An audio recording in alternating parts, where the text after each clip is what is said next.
بسم اللہ الرحمن الرحیم۔ السلام علیکم ناظرین۔ وہ غیر مسلم خاتون جب بھی کسی کے ساتھ بھلائی کرتی تھی اور لوگ بدلے میں اسے شکریہ کہتے تھے تو شکریہ کے جواب میں وہ کہتی تھی کہ یہ مسلمانوں کے نبی کی سنت ہے۔ اگر شکریہ ادا کرنا ہے تو میرا نہیں مسلمانوں کے نبی کا ادا کرو۔ لوگ اس غیر مسلم خاتون کے منہ سے یہ الفاظ سن کر حیران رہ جاتے تھے۔ وہ ہیوسٹن کی انتہائی پوش علاقے میں رہتی تھی، ایک ایسا علاقہ جہاں کوئی پڑوسی اپنے پڑوسی تک کو نہیں جانتا تھا، مگر ایسے علاقے میں اس کے اعمال کی وجہ سے اسے سڑکوں پر بھیک مانگنے والا ہر بھکاری بھی جانتا تھا۔ ہر وہ انسان جانتا تھا جس کی مجبوری میں وہ اس کے کام آئی تھی، اور ایک ایسے وقت میں کام آئی تھی جب اس انسان کے پاس اور کوئی وسیلہ نہیں ہوتا تھا۔ ایک دن جب اس نے کسی سوڈانی مسلمان کے ساتھ کوئی بھلائی کی اور شکریہ کے جواب میں وہی فقرہ دہرایا کہ مسلمانوں کے نبی کی سنت ہے، اگر شکریہ ادا کرنا ہے تو مسلمانوں کے نبی کا شکریہ ادا کرو، تو سوڈانی مسلمان بہت حیران ہوا اور اس سے پوچھا کہ تم کو یہ بات کس نے سکھائی؟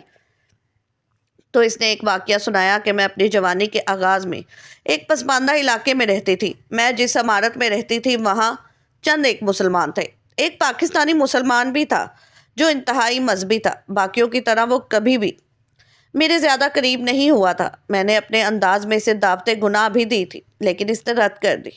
میرے اندر اس کے لیے نفرت کا ایک جذبہ سا بن گیا تھا اور میں اسے کسی نہ کسی طرح تنگ کرنا جانتی تھی۔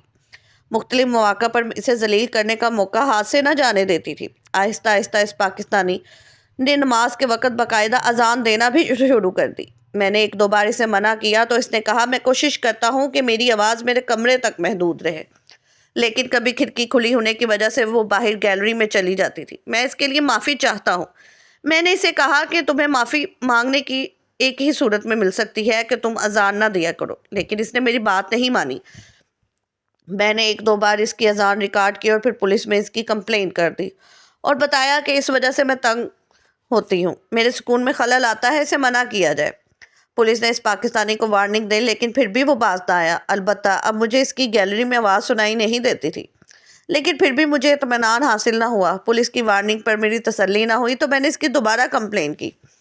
اب کی بار میری کمپلین پر ایکشن لیا گیا اور اسے پولیس اسٹیشن بلایا گیا۔ تقریباً اسے پوری رات کے لیے پولیس اسٹیشن میں پابند رکھا گیا۔ صبح جب وہ قانونی معاملات سے فارغ ہو کر اپنے گھر واپس آیا تو میں اسے بلڈنگ کے سامنے سڑک کے کنارے اوندھے منہ پڑی ملی تھی۔ دراصل میرے ایک بھیانک ایکسیڈنٹ ہو گیا تھا۔ اس نے بجائے گھر جانے کے فوراً متعلقہ ادارے کو اطلاع دی، مجھے ایمبولینس میں ڈلوایا اور ہسپتال لے کر آیا۔ کیونکہ ایک عمارت میں رہنے کی وجہ سے وہ میرے حالات سے اچھی طرح واقف تھا، اسے پتا تھا کہ میرا ایک معصوم بچہ بھی ہے اور میرا بوائے فرینڈ مجھے چھوڑ کر جا چکا ہے۔ اسی لیے مجھے ہسپتال پہنچانے کے بعد وہ واپس آ کر میرے بچے کا پیمپر بدلا، اس کی خوراک کا انتظام کیا، پھر میرا بچہ اپنے کسی جاننے والی خاتون کے حوالے کیا اور خود میرے پاس واپس ہسپتال پہنچ گیا۔ جب میں ہوش میں آئی اور اسے اپنے سامنے پایا تو مجھے حیرت کا ایک جھٹکا لگا اور یہاں کیسے؟ مگر اس سے پہلے کہ میں کوئی سوال کرتی میری کنفیوژن کو دور کر دیا گیا اور بتایا گیا کہ مجھے کسی طرح روڈ سے اٹھا کر ہسپتال پہنچانے والا انسان یہی ہے۔ پھر وہ میرے پاس تب تک وہاں رہا جب تک میں مکمل صحتیاب نہ ہو گئی۔ میرے بچے کے متعلق اس نے بتایا کہ وہ میرے بچے کو ایک ذمہ دار خاتون کے حوالے کر کے آیا ہے۔ جب میں صحتیاب ہو گئی تو وہ میرے ساتھ میرے گھر تک آیا، لیکن میری دعوت دینے کے باوجود میرے کمرے میں نہ آیا۔ میں اس پاکستانی کے اس عمل سے بہت متاثر ہوئی۔ میرے دل میں بار بار یہ سوال آتا رہا کہ میرے اتنے برے رویے کے باوجود اس نے میرے ساتھ اتنی اچھائی کیوں کی، یہاں تک کہ میں اس سوال کیے بغیر نہ رہ سکی اور اس سے یہ سوال ایک موقع پر پوچھ لیا تو اس نے مجھے بتایا کہ یہ میرا فرض تھا۔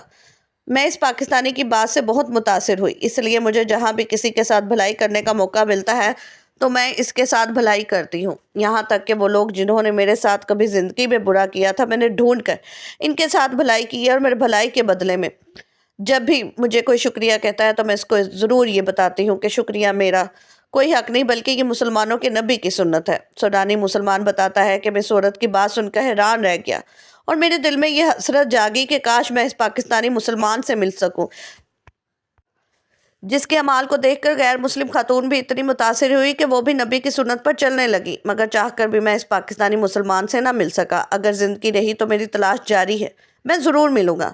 ناظرین، بطور مسلمان ہماری باتیں نہیں بلکہ اعمال اس طرح کے ہونے چاہیے کہ غیر مسلم ہم سے متاثر ہو کر دین اسلام کو بتائے، جبکہ آج مسلمان غیر مسلموں کی تقلید کر رہے ہیں اور جتنی بھی معاشرتی برائیاں ہیں وہ مسلمانوں میں زیادہ پائی جاتی ہیں۔